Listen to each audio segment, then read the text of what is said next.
Então é um prazer estar com o senhor aqui. Gostaria então de apresentar, eu sou o professor Adalto Lourenço, e a gente queria conhecer um pouco mais da sua formação, se puder compartilhar com o público. Sou formado em Física e Matemática pela Universidade Bob Jones, e minha área de especialização na física foi a física de superfície, que faz parte da área de matéria condensada. Trabalho como pesquisador para empresas que estão desenvolvendo novas tecnologias em áreas como anticorrosão, ou novas tecnologias envolvendo a parte aeroespacial. Legal. Então, começando com algumas perguntas aqui. Você já teve dúvida, assim, no seu coração, né, em relação à ciência e a sua crença em Deus? Ou já houve esse debate dentro de você? A resposta é sim. Muitos anos atrás, eu aceitava o evolucionismo como sendo o posicionamento científico correto. E eu olhava a Bíblia, por um lado, por já ser cristão, como sendo apenas... os 2 primeiros capítulos da Bíblia não poderiam ser literais. Então a minha dinâmica era o seguinte: eu tentava juntar as duas, que é o que é conhecido hoje como evolucionismo teísta. Ou seja, Deus deu o pontapé inicial e a teoria da evolução levou a coisa para frente. Que ele já tinha pré-ordenado como a coisa aconteceria. O problema é que quando eu comecei a estudar realmente a questão do evolucionismo e dedicar realmente ao conhecimento da Bíblia, foi possível ver que os dois faziam propostas totalmente diferentes que não se reconciliavam. Daí foi um processo bem interessante, provavelmente por volta de uns 5 anos, onde eu migrei do evolucionismo para o criacionismo científico. Isso por questões científicas e não religiosas. Percebi que o criacionismo oferecia uma base extremamente sólida em termos de conhecimento e evidência científica. Portanto, sim, já teve muita luta a respeito disso, e é normal. Eu acho assim muito salutar, porque se não existem essas lutas, você não busca realmente uma resposta, você se contenta com qualquer resposta. Para mim, valeu a experiência. Então você indica para cristãos que busquem mais conhecimento científico também? Sem a menor sombra de dúvidas. O que eu tenho dito é o seguinte: como que eu sei que, no meu caso como cristão, que a Bíblia é verdade? Porque a Bíblia faz afirmações científicas e históricas. Se essas afirmações científicas e históricas, as quais eu posso testar, se elas não estiverem perfeitamente corretas, que garantia eu teria das afirmações bíblicas que não são testáveis? Por exemplo, uma vida eterna, céu, inferno, coisas desse jeito. Ou seja, eu realmente recomendo às pessoas, cristãos, a buscarem as áreas da ciência. Deixa eu colocar só um pontinho aqui que é muito importante. Se a fé que nós temos não for a prova do conhecimento científico, está na hora de a gente buscar outro tipo de fé. Mas a fé cristã, eu posso te garantir, você pode estudar o quanto for de ciência, você vai perceber aquilo que eu sempre tenho dito, que a ciência devidamente estabelecida e a Bíblia corretamente interpretada nunca entrarão em contradição. O autor é o mesmo da natureza e daquele que escreveu a Bíblia, o próprio Senhor Deus. Legal.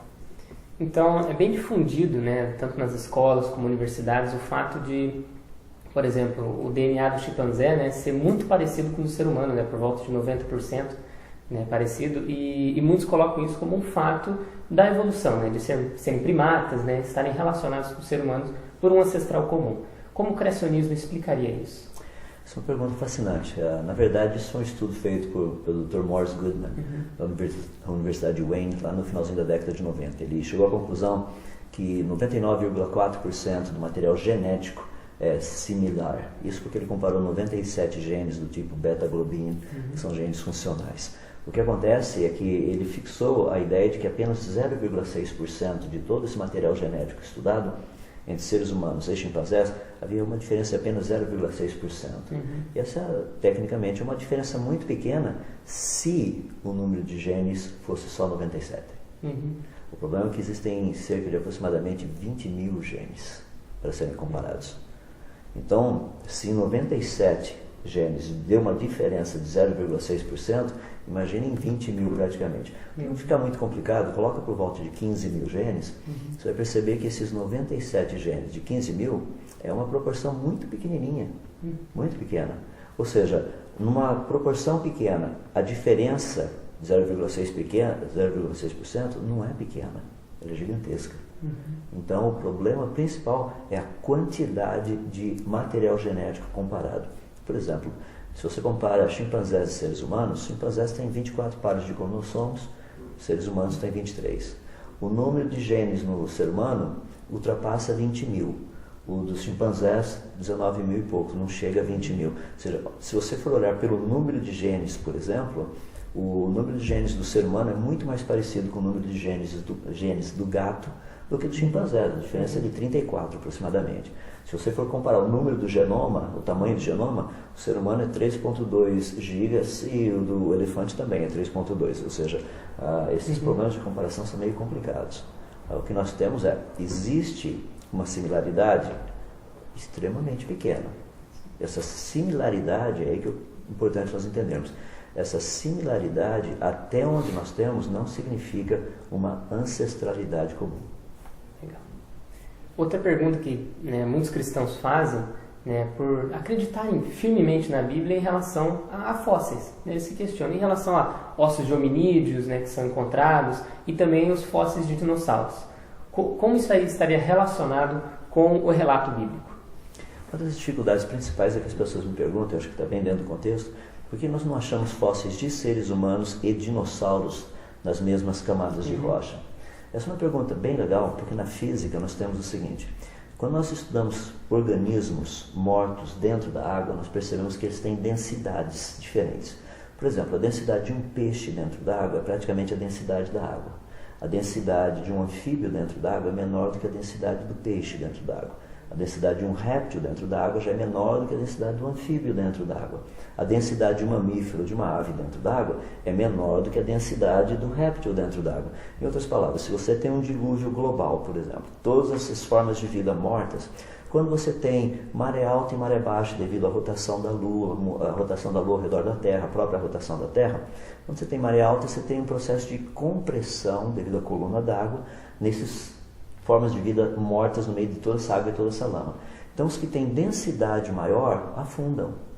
Os que têm densidade menor, na maré baixa, porque a pressão é menor, têm a tendência de subir e ficar mais próximo da superfície. Ou seja, ao longo do tempo, você vai ter o quê? Camadas onde essas formas de vida vão ser distribuídas. Lá embaixo ficam os peixes, depois anfíbios, depois répteis, daí mamíferos e aves, dependendo da estrutura. Como seres humanos são mamíferos e dinossauros são répteis, obviamente você deveria encontrá-los em camadas diferentes e não na mesma camada, que é exatamente o que a gente encontra no registro fóssil. Isso não significa que eles não viveram na mesma época. Essa é uma questão de densidade e força de empuxo. É outra história para ser tratada. Ok, então, à luz assim, do que eles dizem, à luz da ciência, e o que é tão discutido em escolas e faculdades, muitos se perguntam em relação à sopa primordial, que é comumente chamada assim, que seria a origem da vida segundo a teoria da evolução. Mas em relação a isso, existe alguma evidência realmente forte, verdadeira, para essa teoria, essa ideia da sopa primordial? Olha, a ideia da sopa primordial, dos coacervados, todas essas ideias que circulam por aí, são ideias muito interessantes. O problema central não é esse. O problema central é o seguinte: toda vida, como ela é conhecida, ela está baseada em informação genética codificada. Isso gera um problema fundamental, porque o problema é o seguinte: sendo que vida está baseada em informação genética, o que nós temos que procurar descobrir é o seguinte: qual a origem da informação genética codificada? Porque se nós soubermos qual a origem da informação genética, daí nós descobrimos qual a origem da vida. Esse é o problema. Porque não adianta você ter um monte de matéria orgânica lá, sem isso produzir informação genética altamente codificada, que é o que nós temos nos genomas, nos DNAs. Então, o que foi feito é o seguinte: se nós utilizarmos a mesma metodologia do Instituto SETI, para verificarmos se uma informação, se sinais vindo do espaço teriam sido produzidos por uma fonte inteligente, ou se teriam vindo do meio de um resultante de um processo natural, se usarmos essa metodologia e aplicarmos ao DNA, o que nos deixa claro ali é que o DNA ele é proveniente de uma fonte inteligente. Ou seja, ele não é resultado de processos naturais. Resumindo, independente da sopa primordial, independente dos coacervados, independente do que se quiser falar a respeito, existe uma pergunta que antecede essa daí. É qual a origem da informação codificada. Ou Ou seja, processos naturais teriam condição de produzir isso daí? A resposta é não. Então, quando nós tratamos com coacervados, todas essas coisas, ou sopa primordial, é interessante, mas não é relevante. Então, nós precisamos colocar no nível correto. Obrigado. Ok. Na narrativa bíblica, em Gênesis 1, é dito que as plantas foram criadas, né, no dia anterior ao Sol, né, à Lua e às estrelas. Né? Sabendo que todas as plantas precisam da luz do Sol, né, e do calor proveniente dele, como é que a gente explicaria isso? Há um problema delas terem sido, né, porque muitos criticam, né, elas terem sido criadas antes, né, já que elas têm 100% de necessidade dessa luz do Sol. Essa é uma pergunta muito interessante. Aí, voltando de novo dentro do criacionismo bíblico, eu creio que os dias da criação são dias literais. Então, dois aspectos são muito importantes. Primeiro, qual foi a luz criada no primeiro dia? Que tipo de luz é essa? Tecnicamente, se você olhar, é todo o espectro de radiação eletromagnética. A gente não somente tem ali a luz visível, como nós também temos radiação infravermelha. Nós sabemos disso porque no dia 2 Deus faz separação das águas. Se você tem água em estado líquido, é porque você tem radiação infravermelha também. Então você já tem um sistema todo estabelecido. Agora, o fascinante é que quando nós olhamos essa luz criada no primeiro dia, a pessoa fala, mas que luz seria essa?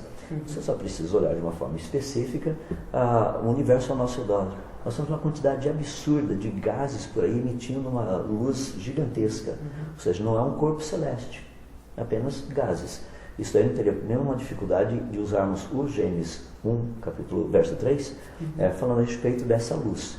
Agora, o problema das plantas é o seguinte: a planta precisa de luz para o seu processo de fotossíntese. Luz já havia no primeiro dia, então isso não seria um problema.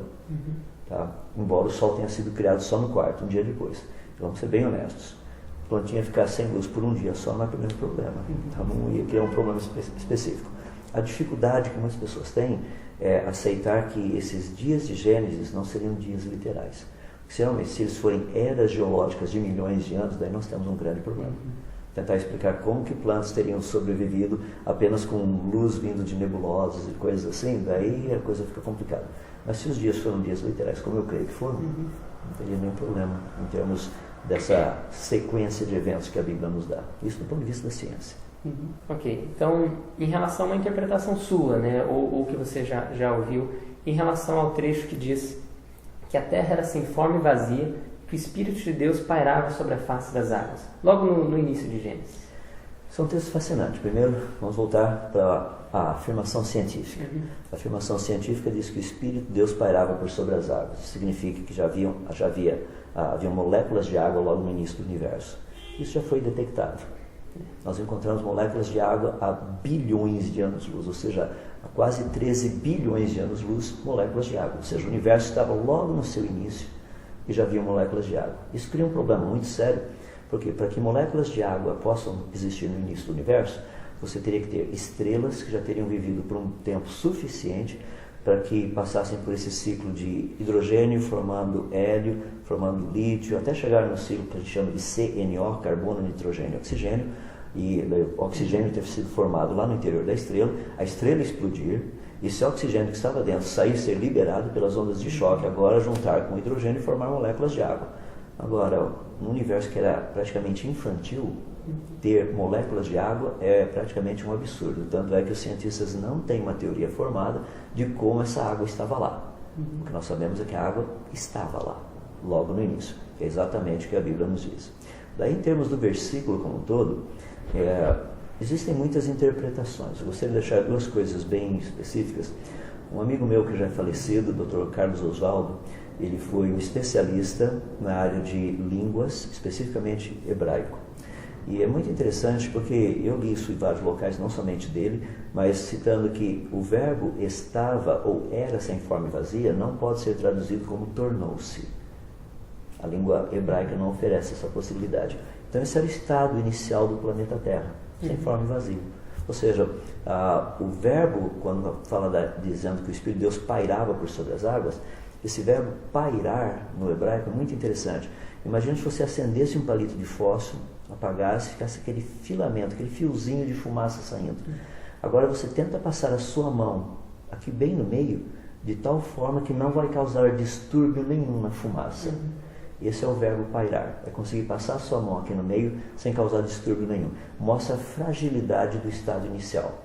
Daí quando nós estudamos o texto praticamente, a pergunta é em qual dia, em qual verso começa o primeiro dia da criação. As pessoas acham que o primeiro ato da criação de Deus foi a luz. Ele já tinha criado algumas coisas antes no primeiro dia. Essa é a parte que é importante. Por quê? No verso 5 de Gênesis fala do finalzinho. Diz, houve tarde, manhã, primeiro dia. Fechou. Então nós sabemos que ele termina. No verso 4 fala da característica do primeiro dia. Havia a parte de luz e a parte de trevas. A parte de luz desse primeiro dia, onde nós encontramos? No verso 3, quando Deus diz, haja luz. Dali para frente é luz. Mas e a parte de trevas do primeiro dia? Está no verso 2, onde diz que o Espírito de Deus pairava por sobre as águas e havia trevas sobre a face do abismo. Então, tecnicamente, o texto mostra que Gênesis, o primeiro dia de Gênesis, começa no verso 2, não no verso 3. Pelo menos a minha maneira de olhar assim, sequência do texto. Então, não cria nenhum problema para a gente ver a dinâmica da criação ali. Outra coisa, já pulando já capítulos para frente, muitos questionam em relação aos animais e a arca, né, de Noé. Por exemplo, né, nós lemos na Bíblia que diz que um casal de cada espécie de animal entrou dentro da arca. E pensando pelas proporções da arca e inúmeras espécies que temos hoje, às vezes o número não bate, né? Parece que não caberiam todas as espécies dentro da arca. Como a gente explicaria isso? Essa é uma pergunta difícil, mas exige um pouco de raciocínio. Existem cerca de 1.250.000 espécies conhecidas atualmente. Dessas 1.250.000 espécies, mais de 950.000 são insetos. O Senhor Deus disse para Noé colocar na arca animais que têm fôlego de vida em suas narinas. Insetos respiram por traqueias. Então, desses 1.250.000 espécies, mais de 950.000 que são insetos, você não colocaria na arca. Não há necessidade disso. Dessas mais de 300.000 espécies, menos de 300.000 espécies que sobram aí, você tem cerca de aproximadamente umas 270.000 que são peixes. É vida aquática. Então, você não precisa colocar isso dentro da arca também. Vão sobrar aí umas 30.000 espécies, mais ou menos, que é o que você tem entre anfíbios, répteis, mamíferos e aves. Se você pegar essas 30.000 espécies e verificar disso aí, quais são as raízes básicas, ou seja, os tipos básicos, como nós chamamos. Por exemplo, cães, lobos, hienas, chacais, raposas, coiotes, todos eles vieram de um tipo básico. Se nós pegarmos o número de tipos básicos de tudo isso aí, incluindo dinossauros e companhia limitada, todos eles dariam por volta de mais ou menos uns 600 animais. Então, você está falando de 1.200 pares para colocar dentro da arca. Esse não é um número grande. Dá para colocar? Dá. Se você medir a área que a arca tinha, porque ela tinha 3 pisos, a área e local para colocar todos esses animais, sem nenhum problema. Um outro ponto que é muito importante, Noé era uma pessoa, era um fazendeiro, essa era a profissão dele, então ele estava habituado a tratar com animais. A metodologia de transporte de animais de um local para outro, que é o que nós utilizamos para trazer, por exemplo, animais que estão lá na África do Sul para o Brasil, por um zoológico, nós nunca trazemos um animal adulto, nós sempre trazemos um animal, o quê? Jovem, um bebê, não um recém-nascido. Porque a facilidade, a capacidade de adaptação é muito maior. Então, a ênfase daria para trazer todos esses animais sem nenhum problema. Daria para colocá-los todos dentro da arca sem nenhum problema. Obviamente, não seriam adultos. Tá? Então, essa é a dinâmica. Dá para colocar sem problemas. Ok, então, por algumas pesquisas recentes, muitos cientistas concluíram que o universo está morrendo, né? O homem, de algum modo, o ser humano, é responsável, interfere nesse processo da morte do universo? Do universo, não. Porque nós não temos, a nossa influência não é tão grande. Não estou falando do ponto de vista teológico, estou falando apenas do ponto de vista científico. O homem não é responsável por isso, porque a nossa esfera de ação se limita ao planeta Terra. Que o planeta Terra está passando por uma degeneração acentuada devido à atividade humana, nós sabemos. O aquecimento global é um deles. Daria para a gente discutir muito a respeito disso. A perda de muitas espécies que nós temos tido no planeta. Por exemplo, essa semana saiu de uma área gigantesca ao norte da Austrália, que é uma barreira de corais lá. Algumas áreas temos menos de 1% do coral vivo. 99% está morto. Então, o que está acontecendo? Nós temos um problema sério acontecendo. Dentro dessa ideia, bem reto e direto, o universo, não. O ser humano não tem uma influência direta na morte do universo. Isso faz parte de um processo natural, segundo a lei da termodinâmica, atuando nesse sistema fechado que é o nosso universo. Com respeito ao planeta, nós podemos acentuar a capacidade do planeta, ou seja, a perda da capacidade do planeta Terra em sustentar vida. Isso pode ser acentuado. Isso cabe a nós, seres humanos, darmos uma freada nos nossos processos para que a gente tenha condição de ter esse planeta oferecendo a sustentabilidade da vida, como ele ofereceu até aqui. Aqui em Maringá, né, está sendo desenvolvido o trabalho do NUMAR, né, que é o Núcleo Maringaense da Sociedade Criacionista Brasileira, e que é o foco, né, de estar pesquisando, criando materiais científicos, claro, em relação à criação. O que você acha em relação a isso, a importância dessas iniciativas no Brasil como um todo? Eu creio que esse tipo de iniciativa é fundamental. Nós vivemos uma proposta hoje onde apenas um dos lados da pesquisa científica tem sido praticamente difundido, que é a questão da evolução. Há uma necessidade de termos grupos como o NUMAR, que produz pessoas, que produz um contexto para que a ideia do criacionismo seja igualmente trabalhada e difundida. Então eu queria dizer assim, a minha alegria e da minha satisfação em ver um grupo como esse formado aqui em Maringá, que tem a oportunidade, está tendo a oportunidade e o privilégio de oferecer algo tão positivo para o conhecimento, algo extremamente relevante para a nossa nação.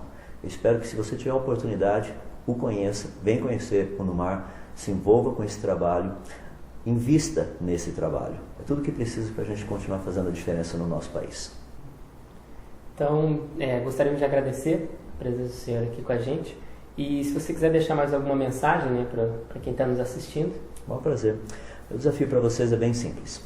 Eu começo com uma pergunta que é a seguinte: como você sabe que o que você sabe é a verdade? Nós temos que buscar a verdade, conhecê-la, independente de onde essa busca nos leve. E uma das maneiras muito bonitas que nós temos de conhecer a verdade, esse processo de conhecer a verdade, é através do estudo nas muitas áreas que nós temos do conhecimento humano. As nossas universidades, nossas faculdades oferecem cursos fantásticos para esse conhecimento. Agora, fica o desafio. Tudo o que está sendo ensinado é a verdade? O que nós precisamos é entender a diferença entre o que é a verdade e o que é posicionamento dos nossos professores e pesquisadores. Então, meu desafio é bem simples. Se você acredita naquilo que pessoas lá do passado já falaram e é verdade, vou dizer um para você, que vem de um médico muito interessante, ele também era historiador, o nome dele era Lucas, e ele cita uma passagem muito interessante que ocorreu, dizendo assim, que umas pessoas de uma cidade chamada Bereia tinham um caráter muito mais nobre do que uns outros que moravam numa cidade chamada Tessalônica. Os de Bereia, conhecidos como bereanos, eles tinham assim um caráter mais nobre, porque eles examinavam as escrituras com grande interesse para ver se as coisas eram de fato assim. Esse é o meu desafio. Verifique se as coisas são de fato assim. Um abraço.